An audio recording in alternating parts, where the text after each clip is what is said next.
Assalamualaikum warahmatullahi wabarakatuh. Perkenalkan, nama saya Muhammad Saiful Yusuf. Di sini saya dari Prodi Hukum. Di sini saya akan mewawancarai tentang bagaimana mengapa negara harus mensejahterakan masyarakatnya.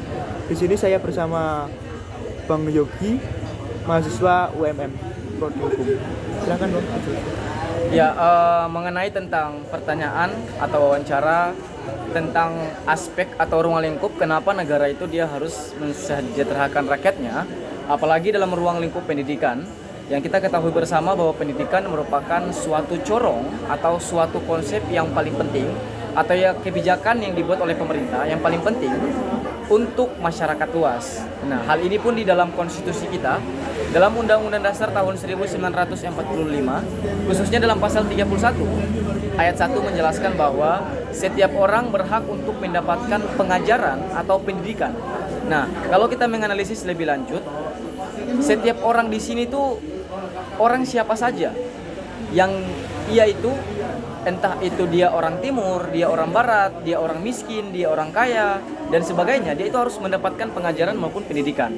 Nah, itu harus seperti itu. Nah, cara untuk mendapatkan pendidikan ini itu difasilitasi oleh pemerintah. Nah, itu yang dimaksud dengan pasal 31 Undang-Undang Dasar tahun 1945 begitu. Nah, lalu yang menjadi pertanyaannya, apakah pendidikan yang ada di Indonesia ini sudah sejahtera? Nah, mari kita lihat.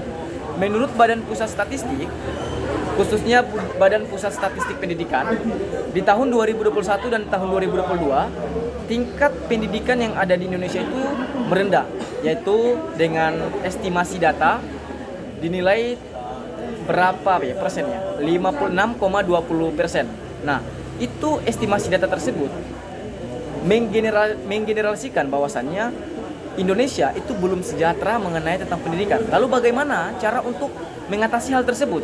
Nah, sebelum masuk ke konsep cara mengatasinya, kita ketahui bersama bahwa pendidikan itu terbagi menjadi 3 bagian di dalam Undang-Undang Nomor 20 Tahun 2003 tentang Sistem Pendidikan Nasional. Dan kenapa pendidikan di Indonesia, salah satu kebijakan pemerintah harus mensejahterakan rakyatnya. Seperti itu ya? Ya, benar. Nah, yang paling pertama kita harus mengetahui dulu sistem pendidikan formal, sistem pendidikan informal, kemudian yang ketiga sistem pendidikan informal. Nah, ketiga ini dia harus berjalan secara seimbang, akurat, dan komprehensif. Ini yang harus dikemukakan oleh pemerintah. Untuk siapa? Untuk kita. Kita ini siapa? Kita ini adalah masyarakat yang ada di lingkungan gitu. Lalu bagaimana kebijakan ini kalau tidak seimbang? Nah, ini implikasinya adalah tidak selaras dengan konstitusi kita atau Undang-Undang Dasar tahun 1945. Apalagi Indonesia ini kan disebut sebagai negara yang bersistem welfare state, ya kan? Nah, saya selaku mahasiswa pun atau mewakili masyarakat, dan saya pun orang Maluku Utara, kalau saya memakai metode empiris di Maluku Utara, pendidikan yang ada di sana itu memang kurang merata. Banyak orang-orang miskin itu yang tidak sekolah dan sebagainya. Nah, salah satu tanggung jawab negara yaitu untuk memfasilitasi orang-orang tersebut. Nah, cara memfasilitasinya apa? Yaitu adalah kita harus membuat sebuah grand design.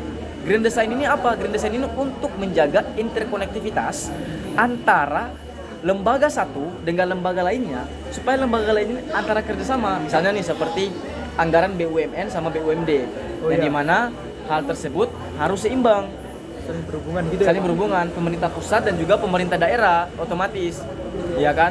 Nah, tapi yang terjadi makin banyak korupsi, kolusi, nepotisme yang terjadi, ya kan? Ya, benar.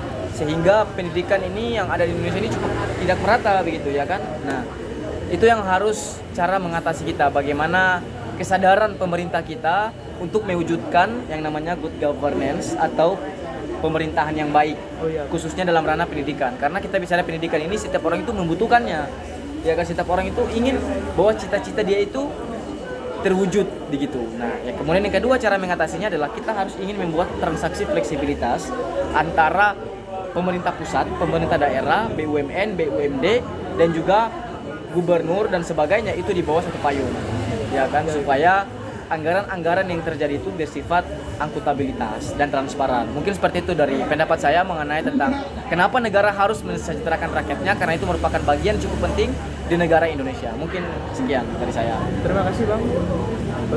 Di sini saya akan menutup wawancara ini. Wassalamualaikum warahmatullahi wabarakatuh.